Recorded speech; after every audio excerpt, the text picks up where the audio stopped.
La tua radio. Va ora in onda. Lo sapevate che il giusto equilibrio tra mente e corpo conducono Alessandra Rovida e Manuel Muttarini. Per le vostre richieste e per le vostre domande scrivete a ilmondodeisemplici-mail@gmail.com.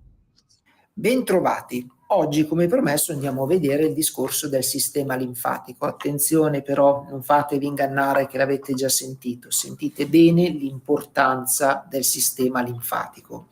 Le sostanze di rifiuto, per raggiungere gli emuntori, ricorrono sia alla via venosa del sistema sanguigno e sia alla rete linfatica, che questa costituisce una via di eliminazione molto importante, oltre ad avere anche altre funzioni.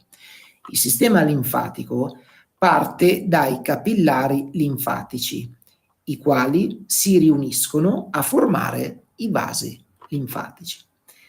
I 2 litri di linfa che circolano all'interno dei vasi linfatici si formano continuamente a partire dai liquidi interstiziali, come dire che il siero extracellulare attraversa le pareti dei capillari linfatici per costituire e rinnovare il volume della linfa e per permettere alle sostanze di rifiuto di abbandonare i tessuti organici. Quindi un grande numero di vasi linfatici sfocia in un ganglio linfatico, da cui esce un solo vaso linfatico dal calibro più grande, e i vasi linfatici più grandi confluiscono a formare i tronchi linfatici. Il più importante di questi è il canale toracico, il quale si riversa nella circolazione sanguigna a livello delle vene succlavie. Ciò significa cosa? Che le sostanze di rifiuto, che fino a quel momento erano trasportate dalla corrente linfatica, raggiungono allora finalmente un emuntorio utilizzando la via sanguigna, e i capillari sanguinei e i capillari linfatici lavorano dunque associati nell'espulsione dei residui.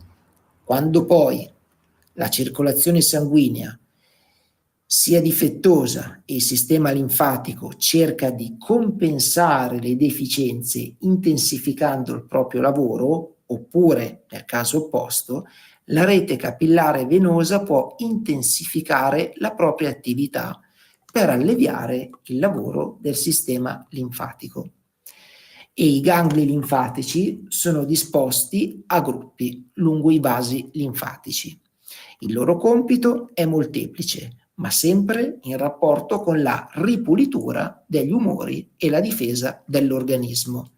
Quindi il sistema linfatico cos'è sostanzialmente? È un sistema parallelo a quello dei vasi sanguigni, con la differenza che mentre il sangue pompa all'interno dei capillari, delle vene e delle arterie grazie al cuore, il sistema linfatico invece si muove grazie all'utilizzo muscolare. Ecco perché è sempre importante avere un certo movimento nel camminare, non soltanto anche per il sistema di drenaggio, ma anche per il sistema nervoso. Ed è in questi casi che tendenzialmente si deve utilizzare il linfodrenaggio, perché il linfodrenaggio, come dice la parola stessa, tramite una pressione molto leggera noi andiamo a drenare quello che è il discorso dell'edema, che per l'edema si intende un ristagno di acqua, cioè di linfa, fino poi a spostarlo, a farlo uscire tramite gli organi emuntori e anche naturalmente i reni, che è di fondamentale importanza. Ecco perché dopo un massaggio linfatico l'urina tende a essere di odore sgradevole e soprattutto anche il colore tende a essere scuro. Non dovete preoccuparvi perché è tutto normale, a patto che il linfodrenaggio, soprattutto quello importante che è il VODDER, debba essere sempre svolto in questa mansione, ovvero prima assicuratevi che prima di drenare qualsiasi parte del corpo, debba essere sempre aperti i linfonodi del collo, perché come abbiamo detto adesso, è lì che inizia quello che è il dotto toracico o terminus, che è la parte più importante del centro della linfa. I gangli linfatici sono vere e proprie stazioni di filtraggio deputate alla difesa contro i processi infettivi, quindi costituiscono i più importanti punti di produzione dei linfociti, cioè i globuli bianchi. Quando l'organismo viene aggredito, la produzione dei globuli bianchi si intensifica rapidamente e proporzionalmente all'intensità appunto dell'aggressione.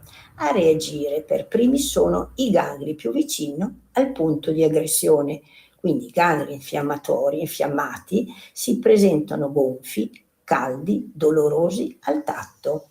Talvolta il lavoro dei gangli può essere insufficiente, così che il filtraggio, la degradazione e il trasporto delle sostanze di rifiuto saranno effettuati male. Inoltre, se la produzione dei linfociti è scarsa, l'organismo si difende a fatica dalle aggressioni appunto microbiche e diventa molto ricettivo per le infezioni. E fra gli organi produttori di linfociti si hanno, oltre ai gangli linfatici, abbiamo la milza, il timo, le tonsille e l'appendice.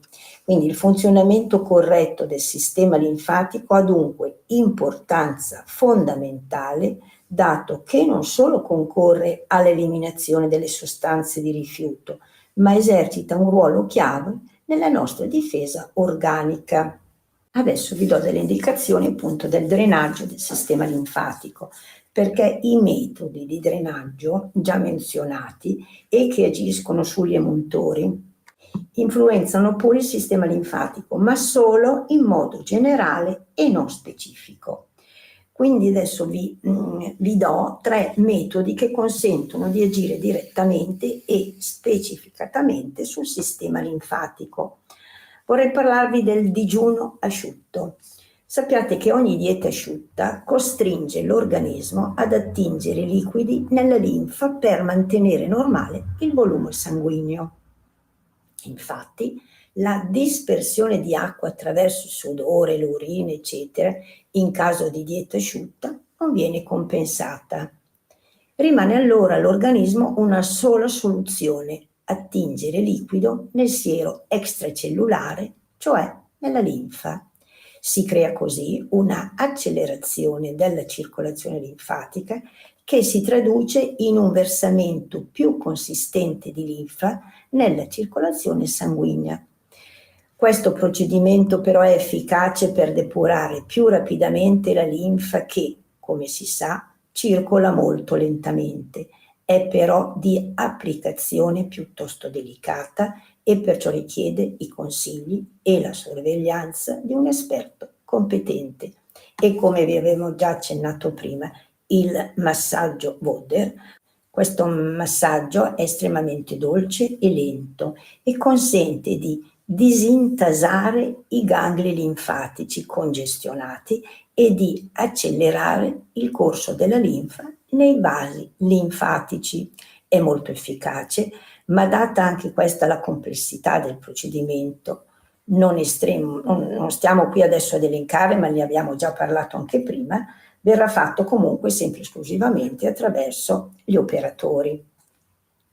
Con questo è tutto, l'appuntamento è per la settimana prossima, dove andremo a vedere quelle che sono le derivazioni, ovvero i diversi tipi di sostanze di rifiuto. Grazie per essere rimasti con noi, l'appuntamento è per la settimana prossima. Per le vostre richieste e per le vostre domande scrivete a ilmondodeisemplicimail@gmail.com. Avete ascoltato? Lo sapevate che?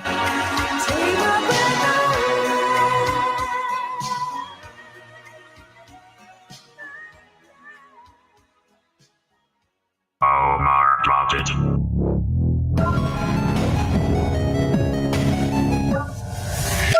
Bentrovati amici, oggi siamo qua ancora purtroppo a parlarvi di truffe che avvengono sia a livello di SMS, truffe che arrivano a livello addirittura di WhatsApp o ancora via email. Purtroppo le truffe non vanno in vacanza, continuano a infestare milioni di utenti nel mondo e soprattutto milioni di italiani.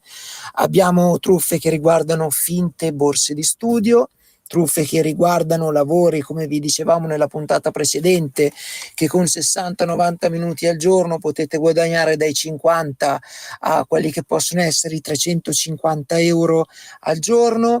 Abbiamo finte borse di studio, addirittura finte bollette non pagate con i bollettini pago pa. Quindi purtroppo l'attenzione è ancora fondamentale. Stando alla Federconsumatori, noi non dovremmo mai, come vi abbiamo sempre detto, dare conti correnti bancari e soprattutto fornire i nostri dati personali. Però naturalmente la domanda che in molti ci avete scritto era: ok, va bene, ti ringraziamo, ma come ci possiamo difendere? È molto semplice. Non rispondete a nessunissimo messaggio. Ogni smartphone ha la possibilità, anche i telefoni più datati, quelli per gli anziani, di cancellare l'SMS e premere addirittura il tasto blocca e segnala. Naturalmente questo farà in modo che non vi contatterà più nessuno. Prestate anche molta attenzione quando magari mettete su Facebook o TikTok magari il vostro numero di telefono, perché anche lì non è molto fidato. L'importante è sempre utilizzare delle email che possono aiutarvi comunque a recuperare i dati. Perché purtroppo vedete, i telefoni comunque ascoltano, questo è un dato di fatto. Potete fare una prova benissimo, potete parlare di un'ipotetica macchina e vedrete che prima o poi vi arriva realmente quello che è un preventivo. È capitato a me stesso, stavamo parlando di una situazione in famiglia dove un membro cercava un lavoro e caso strano è arrivato un finto SMS dove addirittura mettevano un indirizzo email da poter scrivere. Ecco, tutto questo voi non fidatevi. Purtroppo la tecnologia è sempre un progresso da una parte ma un regresso dall'altra, quindi nulla è sempre bello come appare. Se dovete cercare un lavoro, mi raccomando, affidatevi sempre a delle agenzie interinali o comunque siti internet affidabili. Se vi viene detto che non avete pagato una bolletta, se avete delle forze dell'ordine che vi chiamano, che hanno arrestato un parente, hanno bisogno che voi gli dovete dare, mettete giù e dite: lasciatemi le vostre generalità, chiamate la caserma di dovere e fornite quello che è stato fatto. Questo è fondamentale, mi raccomando. Per essere difesi da queste truffe è molto semplice: non fornite mai i vostri dati personali. Grazie amici e alla prossima. Omar dropped it.